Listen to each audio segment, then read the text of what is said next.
Hello and welcome. This is the Insurance Pro Blog Podcast. I am Brandon Roberts. And I am Brantley Whitley. And you are listening to the internet's favorite podcast about life insurance and other such related subjects. That's right. Hopefully the people that listen to us by now know that all this stuff interconnects. That's why we talk about it. And we've done a lot of life insurance exclusive content. Mm-hmm. Believe you me.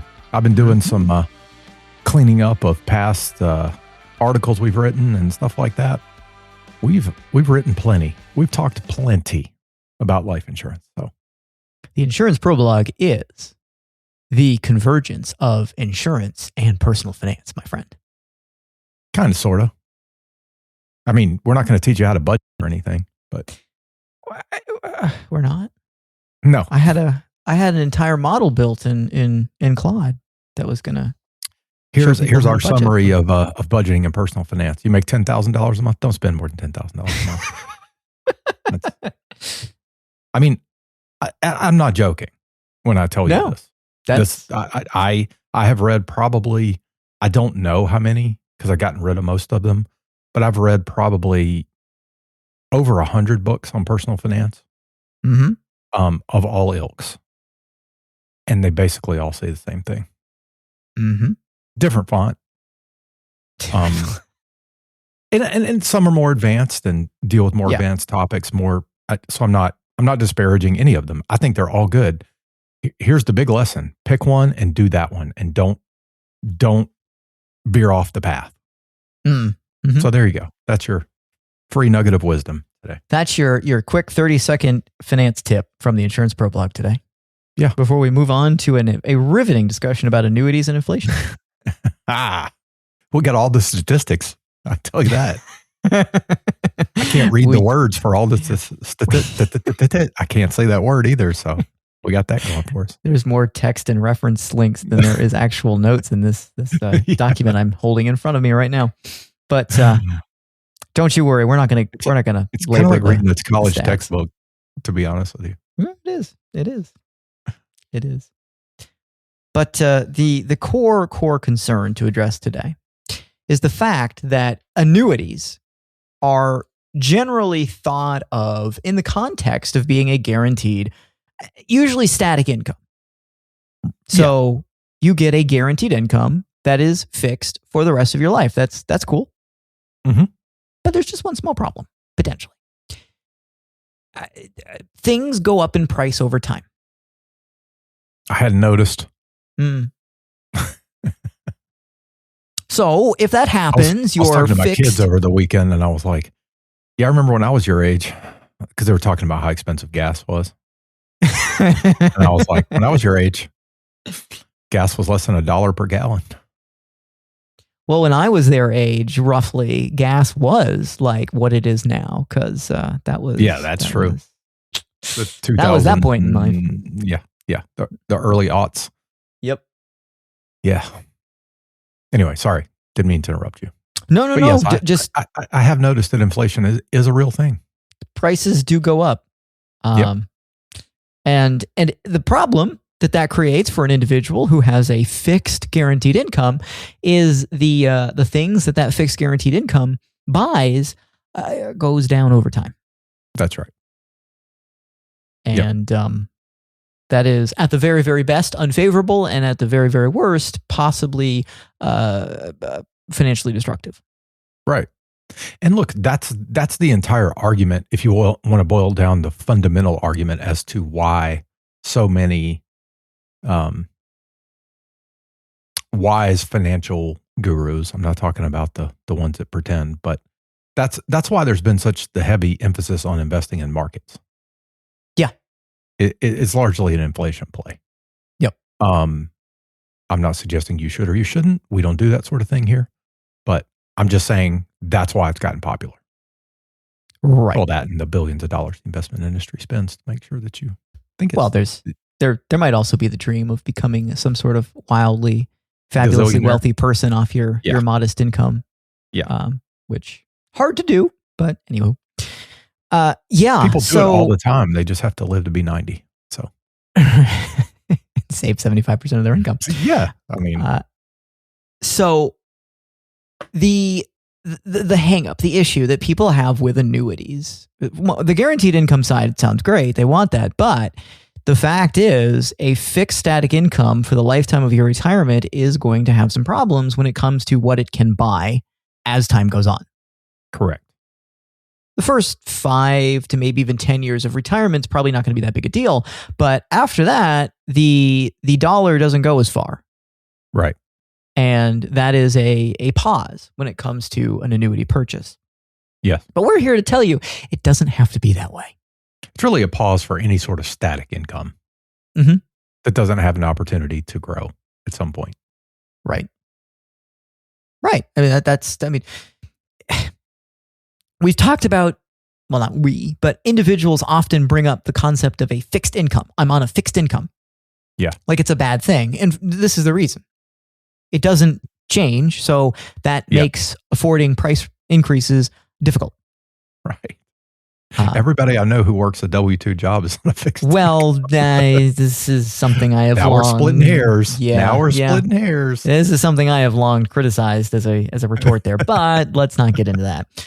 So people tell me they're on a fixed income. I'm like, I wish I was on a fixed income.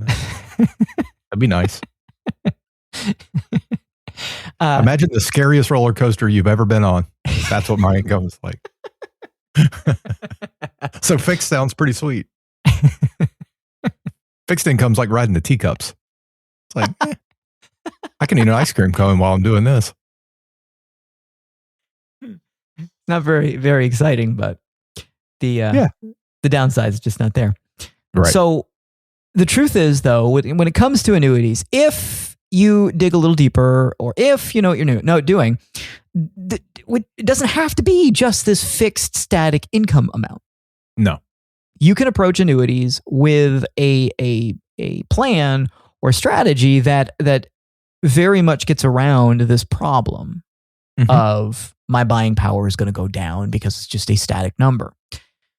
There are essentially 2 ways to do that. One is incredibly simple. The other one is more complex, but very much executable.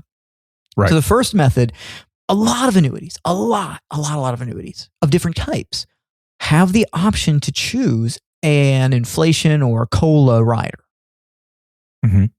So this means that the income benefit is guaranteed to increase by some number each and every single year.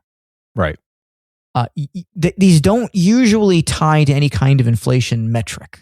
So it's not like Social Security where your increase in income is tied to whatever the CPI that we're following for Social Security is doing. Instead, it's a fixed 3% increase every single year to your income number. Well, the insurance company has to price it. Yep. They have to know what they're guaranteeing. They can't just willy-nilly. Right. So that gives you a hedge against the rising of prices year over year, and helps avoid the problem of your annuity income becoming less valuable over time because of inflation. That's right. Yep. And the reality is some years you'll be ahead of inflation and some years you may be behind it. Yep. That's true. Now, if it's a 3%, because that's a number that always sticks in my, that's a very common one, isn't it? Yeah, it is, because it's close to what is historical roughly the long-term historical average for CPI. So it tends to match that closely. Yeah. So that is one way to do it. It's the simplest way to do it. It's a rather rigid approach to addressing inflation needs as time goes on. You may, as you mentioned, need more. You may need less than 3%. But that's not going to be something that you can turn on or turn off. It's going to increase by 3% every single year. Right. There are some people who will criticize the fact that, well, if you choose the inflation rider, the guaranteed income is going to go down with respect to how much money you put in and how much money you get out. Yes, that's true. And in some cases, some people might look at it, well, net, if I just pick the higher income benefit and invest the difference, look at me, then maybe I'll I'll come up with something better. Good luck with that. I've never seen anybody succeed. Look, the yield that you're going to get on the annuity with an inflation rider is the yield you're going to get on the annuity with the inflation rider. And you've got to decide if that number makes sense for you starting out or not. Right. Alternatively, you can approach the purchasing of annuities with more of a laddering strategy in mind. So when we say that, executed a few times. Yep. Mm-hmm. So when we say that, all we mean is you buy more than one annuity with pretty much the intention of using the income benefits at different times. Yep. And they may even stack on top of each other. It just depends on the situation. Mm-hmm. So, but yeah, because some annuities, especially nowadays, some of them, the income riders, the income part of it, basically, let's just say it this way: the whole reason we would recommend you buy something, in most cases, with some of the more modern products, it is you're going to derive more benefit by waiting to start the income. So it's not put the money in today and start the income tomorrow. It's, well, let's give this 5 years, 6 years, 10 years to do its thing, because you've got some guarantees involved in a lot of cases, not always, but you've got some time and there's a lot of nuances. We could go on a lot of different directions there, but that's not the focus of this. The point that I think you're driving at is the fact that various annuities have the guarantee to accumulate a higher income benefit if you defer the income for some period of time. Coupled with the fact that some have different payout rates that are age banded, and it may behoove you to wait another 5 years or 6 years until you're in the next age band. Yep. Yeah. So you can think of annuities in general like this, with the exception of single premium immediate annuities. Most annuities that you can buy into and have a guaranteed income at some point in the future are going to accumulate an ever-increasing income benefit as you defer the income longer and longer. So take an annuity that you purchase and you decide, I don't need any income for the next 5 years. Yep. So that means the income that you'll get 5 years from now is higher than the income that you'd get 4 years from now and 3 years from now and 2 years from now. And conversely, it's not as high as the income you would get 6 years from now or 7 years from now. So what you can do strategically is purchase more than one annuity with the plan to start income at different times. Right. So let's way oversimplify and just talk about two annuities purchased with the intention of taking income from one 10 years from now and the second one 15 years from now. Right. What that'll do is it will give you an augmented income that will be higher in most cases than the income that you would get if you just took all of the money and put it in the first annuity and started the income 10 years from now. Right. And there's various reasons why you would approach it this way. One is definitely related to hedging inflation. The other one is the fact that you may not need the income in its entirety that you can derive from a specific annuity at some point in the future. Mm-hmm. We've even gone down the road of looking at income benefits from various annuity products where somebody is very much focused on, well, I'm just going to purchase this one annuity and turn the income on somewhere between, let's say, 10 and 15 years from now. Right. As an example. Mm-hmm. And I will commonly stop those people and say, well, what if we bought two annuities and just split it evenly? And oftentimes there's a question as to why we would do that. And the answer is, well, let's say we get to year 8, 9, 10, 11, whichever one it is, where you're going to start taking income. And what we find is that the income benefit that we can get from the annuity is actually higher than we needed. You can't, if it's just one annuity, say, okay, give me just the income I want, but continue to accumulate an increase in income benefit with the remainder that I didn't touch. They won't do that. But what we can do is decide, okay, I have deferred for a certain number of years. I do want to start some degree of income, but I don't need all of the income that could be generated here. So let's have one annuity that we could start and open the door to deferring on the second annuity so that we can possibly augment our income. Now, here's the cool thing. if you decide 9 years from now, nope, I was wrong. I need all the income today. Guess what? The income that you'll generate from starting the income on both of those annuities at year 9 is exactly the same as it would be if you had just bought one annuity from this get-go. Right. So we're not giving anything up, but we are leaving the door open to the possibility that we're going to stagger or differ the income start dates in the pursuit of increasing our income benefit over time. Yes. I think we're starting to develop a theme here around optionality in retirement. How important that is. Been beating that drum for how long have we been doing this? 2011? A long time. Yeah.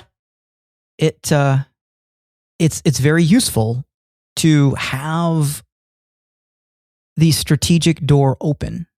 Yeah. So I think so, because especially when you're not earning an income anymore, when you get to that stage of life where you're not working, you don't have any earned income, you don't have the ability to, I'm going to say it this way, paper over things that didn't work out the way you wanted them to. So having some optionality with your income sources is really important. I'm going to need you to elaborate on paper over. Well, when you still have an income, you can make up for some mistakes. Okay. If you do something wrong. Okay. You can work a little bit longer if you need to. You can adjust your expenses, and you just have options because you have a steady stream of new money coming in the door. Gotcha. But once you retire, the only stream of new money is generally speaking from the assets you own. Now we're going to get into social. Some people are like, what about Social Security? We're going to get there. Social Security is great. It is a source of guaranteed fixed income. Is that all we're going to say? There are a number of people for whom it won't be adequate when it comes to the need for guaranteed fixed income. It's also a source you have no control over. It may go up. There have been some nice COLA adjustments in the last several years, but it hasn't always been that way. No. Nope. So you don't get to control the increases. Nor do you get to control the amount of money that comes out of Social Security. Like there's nothing I can do today. Well, okay. There's limited things I can do today to... You're already doing it. Pay as much Social Security tax as you possibly can. But I can't pay more. I can't decide, hey, I like this deal. Here's more money. Increase my Social Security benefit. Right. That's something I cannot do. Annuities, you do have that ability. Now, my oversimplified example basically kind of gave the inference that we're talking about buying multiples of the same annuity, which is one way to do this, but it's not the way you have to do it. You can own multiple annuities of varying types. Yep. So you could, for example, get to retirement and decide, hey, I need X amount of dollars, and I really, really, really want to be in a position where I have that just locked in for the next 5 to 10 years. Yes. Because that's a very sort of scary time for most retirees. Yes. We're dipping our toes in the water. This is brand new territory. We have other assets, but we have no idea how those are going to perform. And we just, in theory, we understand the idea that they will generate a certain amount of income, but we've never done that before. And yes, we could just take the advice on faith from the advisor, but there's always going to be a little bit of, does it really work that way? So here's what we can do. We could buy a single premium immediate annuity that takes care of almost all, if not all, of the income need for the next 5 years. Yep. And then coordinate that with other annuities and or other investments to sort out, like once we're done with this 5-year period and we've been able to see what life is like in retirement for 5 years, we get a lot more comfortable with the idea that, okay, this is how we're going to go about generating income afterwards. It lets you sort of half step into the process of being solely responsible with your assets for the process of generating income. Right. Yep. And there are times when interest rates are in a situation where we happen to get a considerably higher than usual amount from a single premium immediate annuity, for example, that would give us an opportunity to maximize other things because we just don't need to commit that much to the SPIA in the pursuit of guaranteeing that income for that short fixed period of time. Agreed. There's so many people who seem to see the annuity argument, I'll call it that. I don't think it's an argument, but for academic purposes, as you have all your money in annuities or you have none of your money in it. So they're either all good or they're all bad. Yep. At least that's what we see on the internet. Yeah. As people have been listening to us for a while, may have predicted, we're much more in the middle of that discussion. We don't think you should have all your money in annuities, with rare exception. I mean, there are some use cases where that may be prudent.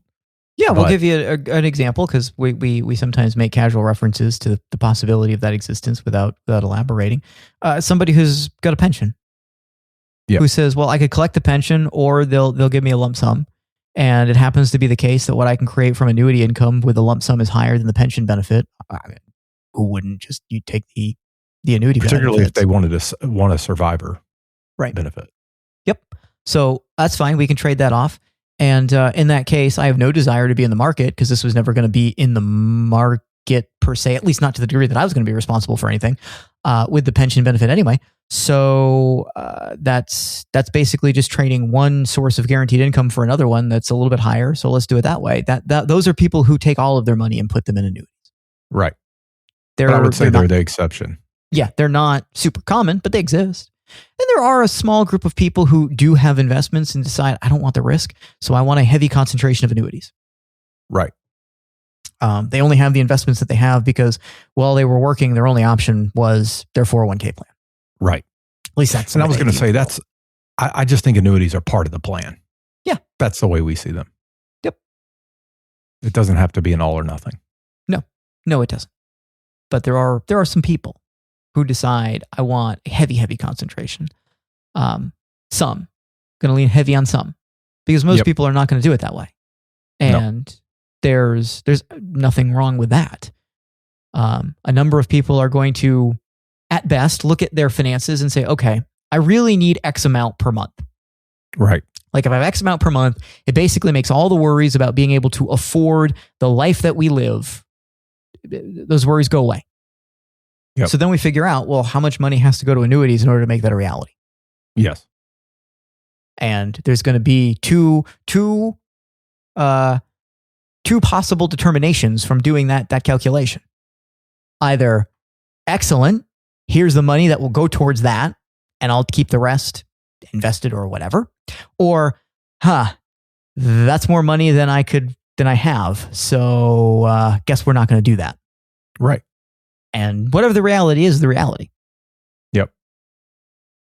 Well, there's a couple other things I want us to touch on. We're getting close to the end here, but I think we have a lot of notes here, but we're obviously not going to get to all of these things.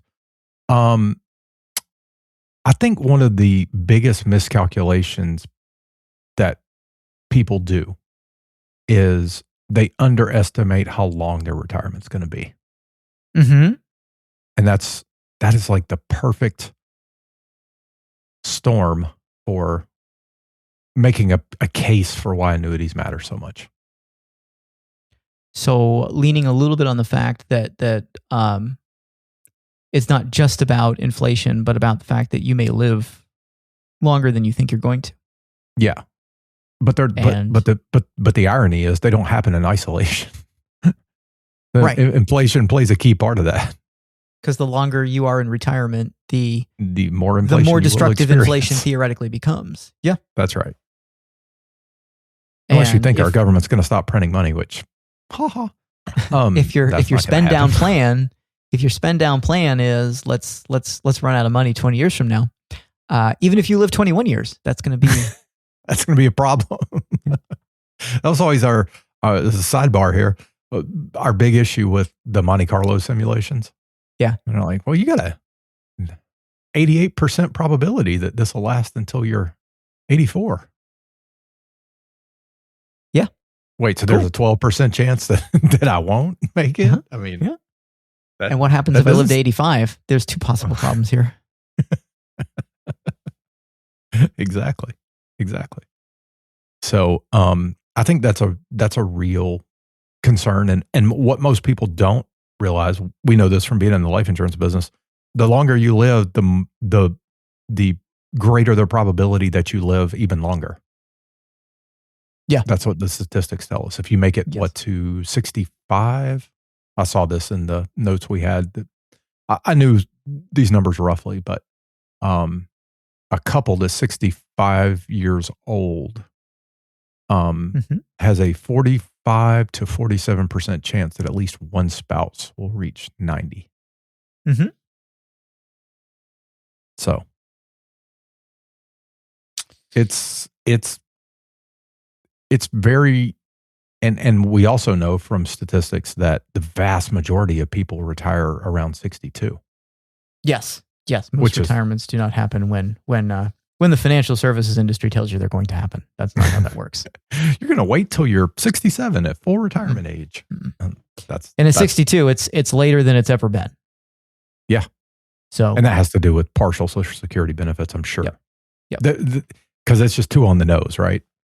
Right. Most people can start taking partial benefit at 62. So there was a time not all that long ago when 58 was the average retirement age. So, right. It's not, in other words, it's not 62 because it was 65 and we've gotten so much better at saving money that everybody's decided to retire earlier. That's where I'm going with that. Well, I think a lot of people are forced into it.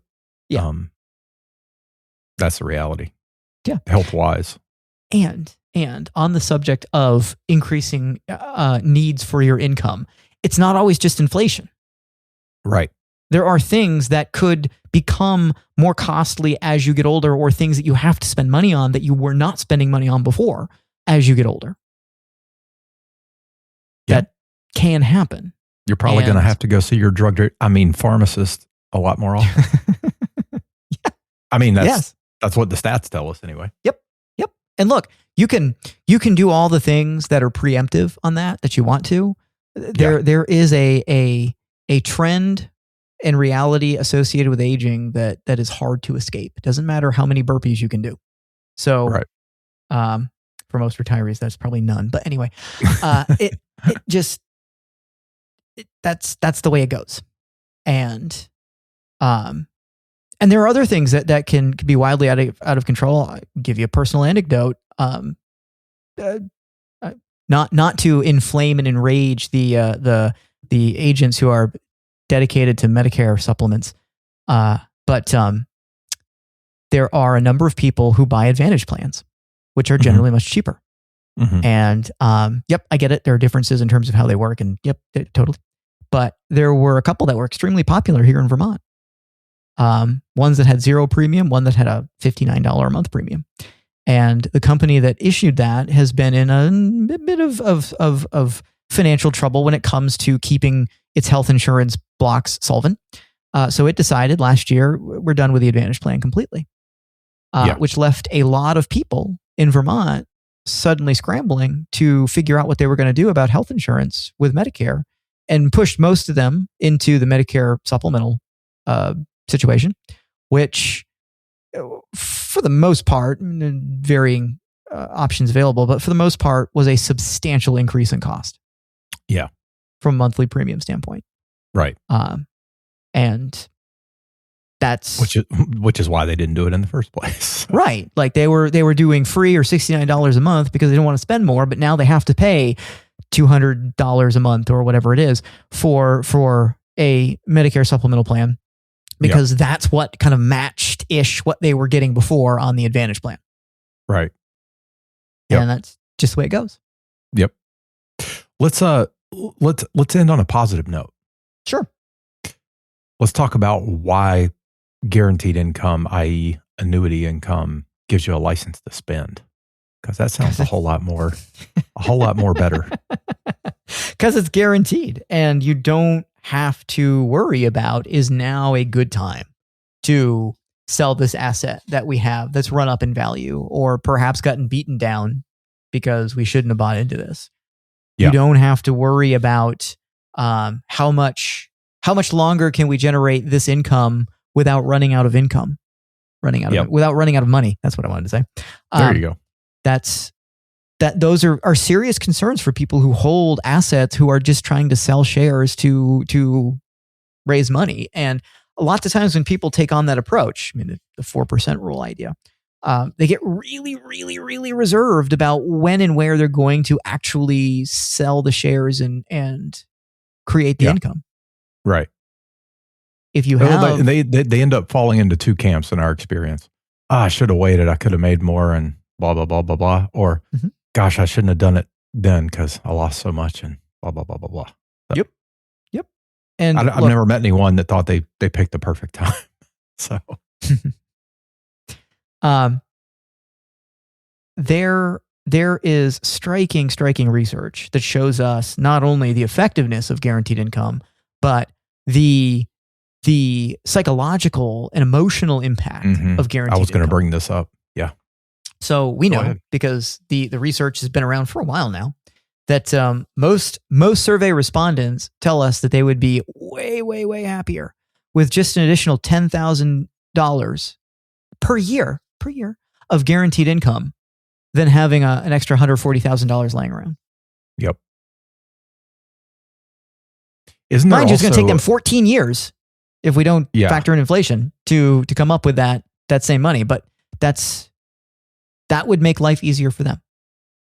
There's a statistic which I can't pinpoint in my mind at the moment, but we talked about this several months ago, maybe. There's some great disparity between people who have guaranteed income, and that could be annuity income and pension income or a combination of the two, that they actually spend more money, right? Yeah, they do. Yep, they do. I don't remember the exact statistics or where it came from. Yes. Top of my head. People with guaranteed income do spend more of their money than people who are just trying to generate income from assets, like the 4% rule type situation. Yeah. And maybe I'm drawing a a connection out of turn here. But generally speaking, I think those people are a bit happier. Yes. Okay. Yeah. So the research on that absolutely shows us that retirees with guaranteed income are far, far, far less likely to rate their retirement as miserable, to have just sort of an unhappy sentiment about retirement, because they have income, it's guaranteed, and they know what to do with it. Yeah. And those who don't are very worried a lot of the time. Yeah. And the one last thing I want to bring up, there's probably no one listening, so should have said this at the beginning. One of the things we've seen over and over and over again, and I don't know that I have a specific remedy to this, but it's something, if you're listening and you're in this situation, it's something you should investigate, figure out. That is, many people wait until they are knocking on the door of retirement before they start exploring guaranteed income sources. It would behoove you to start exploring those options maybe in your 50s.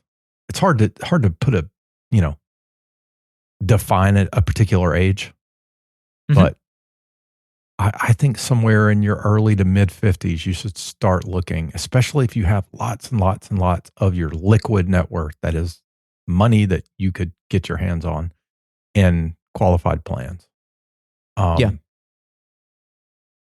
Having some portion of that become a guaranteed income source, however you want to do that.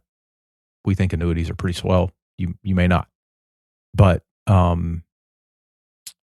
I just think that more people need to start thinking about it earlier because of some of the things we talked about with, a lot of products that have the ability to create a higher and higher income that's not a static number, or even if it is tied to a static return, given it 7 to 10 years to allow that benefit to grow, is going to make a huge impact on the amount of income you receive when you do want to start taking it. Yeah. And to your point, research from TIAA shows us that a very large percentage of workers, employees around the United States, 70%, would very much like to have annuity options inside their retirement plan. Yeah. So there's a very good chance you don't inside a 401k, but if you have IRA money, either because you rolled a 401k into an IRA or you've just contributed to an IRA, you have the option to purchase an annuity. Yeah. At any time. Right. Exactly. Okay. All right. I think that's good enough for today. So I am Brandon Roberts. And I am Brantley Whitley. And we will see you next week.